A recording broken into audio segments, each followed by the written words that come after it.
How do I figure out if the position is interesting for me? I study now for the technical side, but maybe this is something for me, but I don't even have a cybersecurity job. What would be your recommendation from there for them? So two things. One is I'll give you a real easy quiz. So easy quiz. You're sitting at your desk. You are in cybersecurity. So for the person who asked the question, assume you're in security. All of a sudden, you're sitting at your desk and your phone goes off. There's a major breach in your organization, and 30 million records have been compromised from the database. What do you do?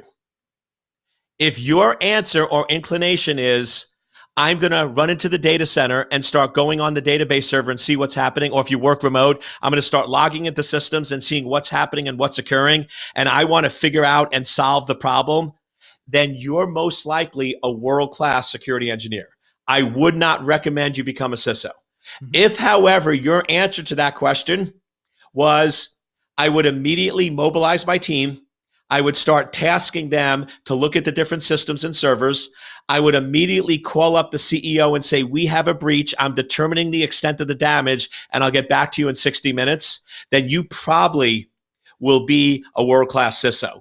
So the first thing you need to figure out is, which of those two sound exciting? Is it the technical or is it the strategic?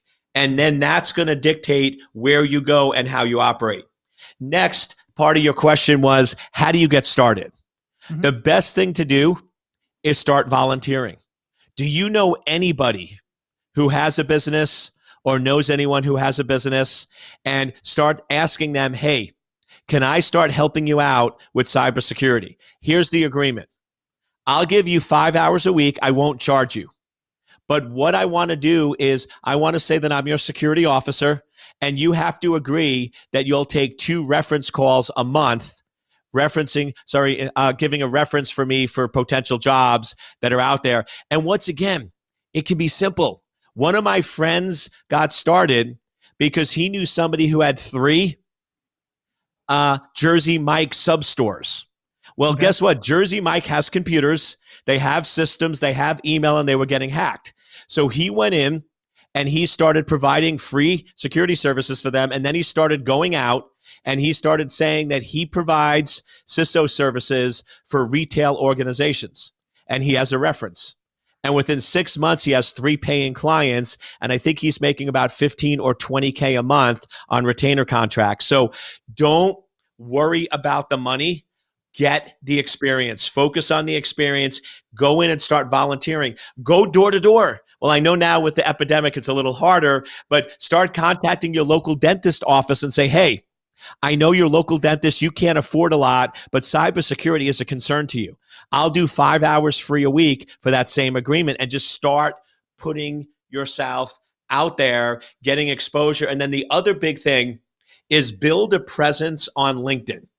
When it comes to professional cybersecurity, stay away from Facebook and Insta. I mean, I joke, unless you're looking for a mail order bride or groom, don't go on Instagram. I mean, that's all we get on our Instagram accounts, and Facebook is way too political. LinkedIn is where it's at. So start following some other CISOs. Following what I'm doing, just search on CISO and start looking at other CISOs out there. Follow what Brandon's putting out there, and then start creating some of your own content.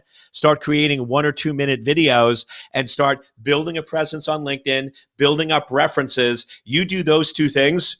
It might be 3 months, it might be 6 months, it might be 9 months, but no guarantees in life. But there's almost a guarantee you're going to start getting work and start getting business. Right. Makes sense. I mean, like, there's so much a demand out there for people that need qualified people and need help.